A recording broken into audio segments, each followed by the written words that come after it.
कहती है लाला तेरे छोटे छोटे पैर में कहीं कंकड़ ना गिर जाए।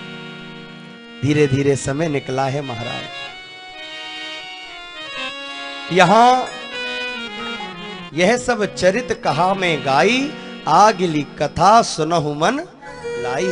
तुलसीदास जी कहते हैं ये चरित्र तो मैंने कह दिया, भगवान का बड़ा सुंदर चरित्र।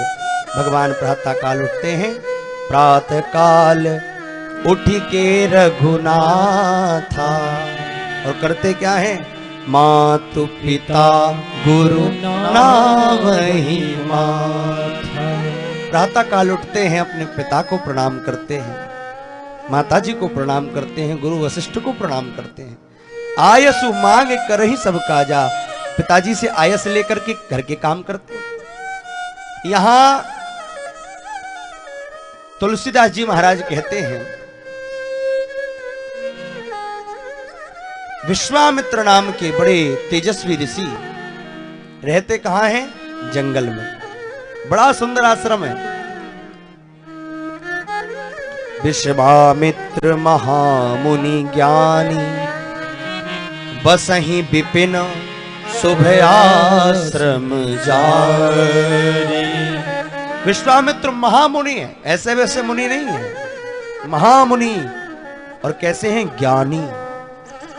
बसहि विपिन, जंगल में रहते हैं, क्यों, शुभ आश्रम जानी। बड़ा सुंदर आश्रम है जिसका नाम है शुभ आश्रम। सब कुछ है विश्वामित्र जी के पास। रहते कहां हैं, बोले वन में। लोग तो कहते हैं कि भैया बन जाओ, सबको कुछ ना कुछ बनना है।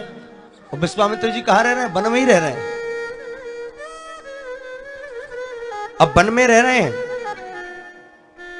अच्छा तो वन में रहकर करते क्या हैं, बोले महाराज जहें जप करते हैं, यज्ञ जोग मुनि करें।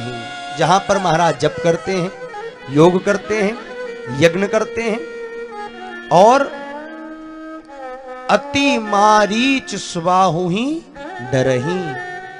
पर एक डर है, किसका, सुबाहु और मारीच, ये दोनों भाइयों से डरते बहुत है। रहते जंगल में हैं, करते भी जप तप हैं, यज्ञ अनुष्ठान करते हैं। देश अच्छा है, काल अच्छा है, बोले करता भी बहुत अच्छा है। मुनि नहीं, महामुनि, विश्वामित्र महामुनि ज्ञानी। तो देश भी अच्छा, काल भी अच्छा, यज्ञ करने वाला करता भी अच्छा। अच्छा, कर्म का विचार करके जो कार्य करता है वह तो सफल होता है।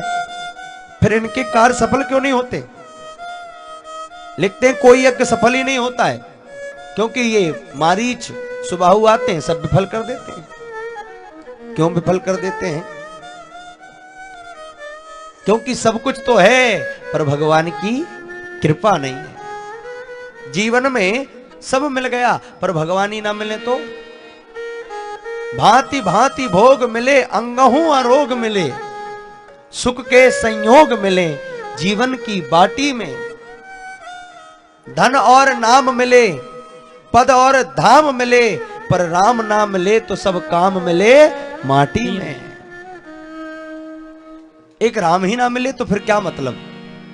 विश्वामित्र जी महामुनि हैं, जंगल में रहते हैं, जप योग विराग सब करते हैं, पर भगवान की कृपा। एक दिन मन में सोचा कि जितने यज्ञ करता हूं ये सब उपद्रव कर देते हैं। गाधी तनय मन चिंता व्यापी, कि हरि बिनु मरहि ना निश्चर पापी। विश्वामित्र जी ने सोचा हरि के बिना ये निश्चर मरने वाले नहीं है।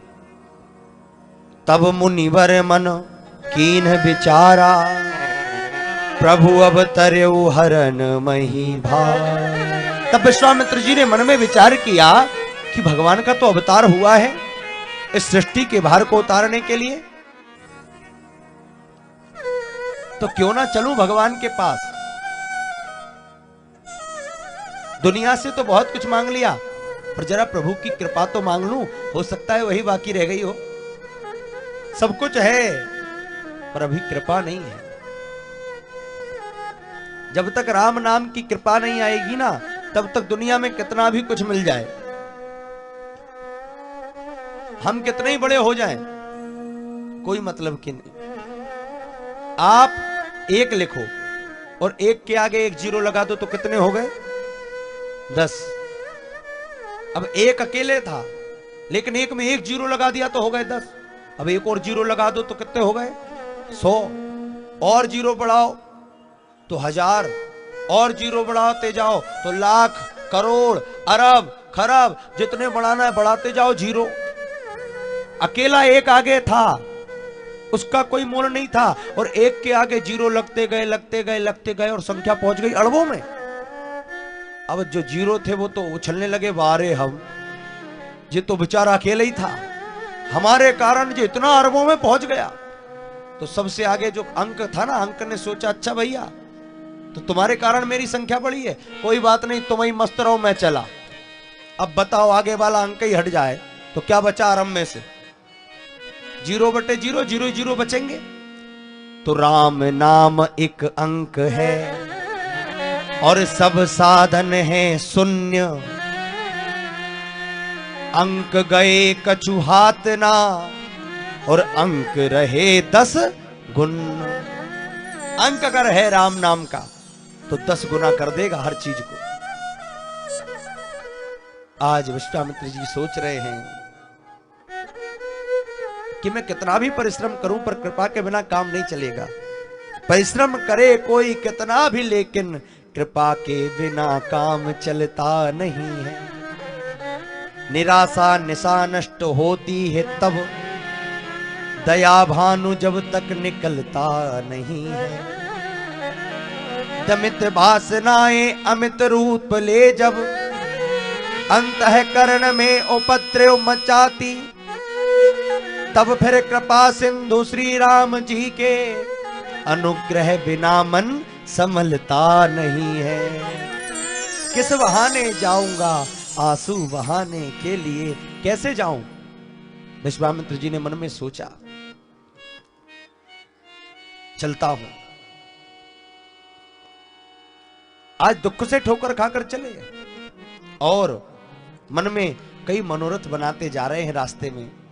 बहुविधि करत मनोरथ जात लागे नहीं बार, करी मज्जन सरयू जल गए भूप दरबार। स्नान किया सरयू मैया में और पहुंच गए राजा दशरथ जी के दरबार में।